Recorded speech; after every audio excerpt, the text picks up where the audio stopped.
Hello అండి. ఈరోజైతే నేను కుడుములు ఎలా చేయాలో చూపిస్తానండి. నేను ఎలా చేస్తానో ముందుగా స్టవ్ మీద ఒకటి రవ్వకి 2 నీళ్ళు అయితే పోసుకుని స్టవ్ మీద పెట్టుకోవాలండి. దాంట్లో కొంచెం ఒక 2-3 స్పూన్లు శనగపప్పు, ఒక స్పూన్ జీలకర్ర, ఒక స్పూన్ నెయ్యి వేసుకోవాలండి. ఇది బాగా కొంచెం ఒక 2 నిమిషాలు తెరిలిన తర్వాత దాంట్లో మనము బియ్యం రవ్వ ఉంటుంది కదండి, ఉప్పుడు రవ్వ అంటారు దీన్ని.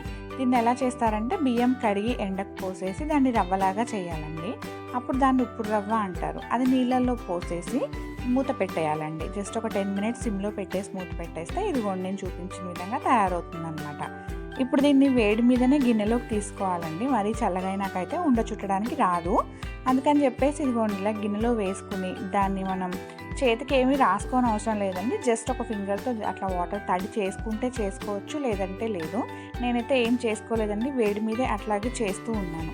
ఇది మనకి ఎన్ని కావాలో అన్ని చేసుకున్న తర్వాత నెక్స్ట్ ప్రాసెస్ ఏంటంటేనండి, మనకి ఇడ్లీ కుక్కర్ ఉంటుంది కదా, ఇడ్లీలు ఉడకబెట్టుకునే పాత్ర. దాంట్లో మామూలుగానే ఇడ్లీలకి ఎలా నీళ్ళు పోస్తామో అట్లా నీళ్ళు పోసుకొని దానిపైన ఇడ్లీ పాత్రది ప్లేట్ ఉంటుంది కదా, ఆ ప్లేట్కి కొంచెం నెయ్యి అప్లై చేసుకొని దాని మీద ఇవి పెట్టేసుకోవాలండి ఆవిరికి స్టీమ్ అయ్యేలాగా. ఒక 5 మినిట్స్ అట్లా ఆవిరికి స్టీమ్ అయినాయి అనుకోండి, అప్పుడు అవి బాగుంటాయి అన్నమాట. ఇందాక చేశాను కదా, వాటిని అలాగా తినకుండా కొంచెం ఇట్లా ఉడకబెడితే కొంచెం అది బాల్ గట్టి పడుతుంది, బాగుంటుంది అన్నమాట తినడానికి. అందుకని మనమైతే ఒక 2 నిమిషాలు వాటిని ఉడకబెట్టుకోవాలి. అంతేనండి, సింపుల్. ఎంతో వేడిగా ఈజీగా ఉండే మీ కుడుములు అయితే రెడీ అయిపోయినాయి. వీటినైతే నేనైతే మామిడికాయ పచ్చడి వేసుకుని తింటానండి. ఎస్పెషల్లీ బుధవారాలు వినాయకుడికి ఇష్టమని చెప్పేసి నేనైతే రెగ్యులర్గా ఇవి చేస్తూనే ఉంటానండి.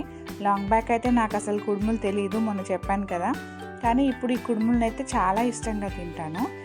వినాయకుడికి చాలా అంటే చాలా ఇష్టమైన పదార్థాల్లో ఇదొకటి. నాకు ఈజీగా సింపుల్గా చేయొచ్చే ప్రసాదం కూడా ఇదేనండి. అందుకని నేనైతే ఖచ్చితంగా ఒక 10 డేస్కి ఒకసారి అయితే చేస్తూ ఉంటాను. మీరు కూడా ఒకసారి ట్రై చేయండి. మీరు ఎలా చేస్తారో కూడా చెప్పండి. నా వీడియోలు ఎలా ఉంటున్నాయో కొంచెం చెప్పండి, కామెంట్ చేయండి. ఓకేనా అండి? Thank you.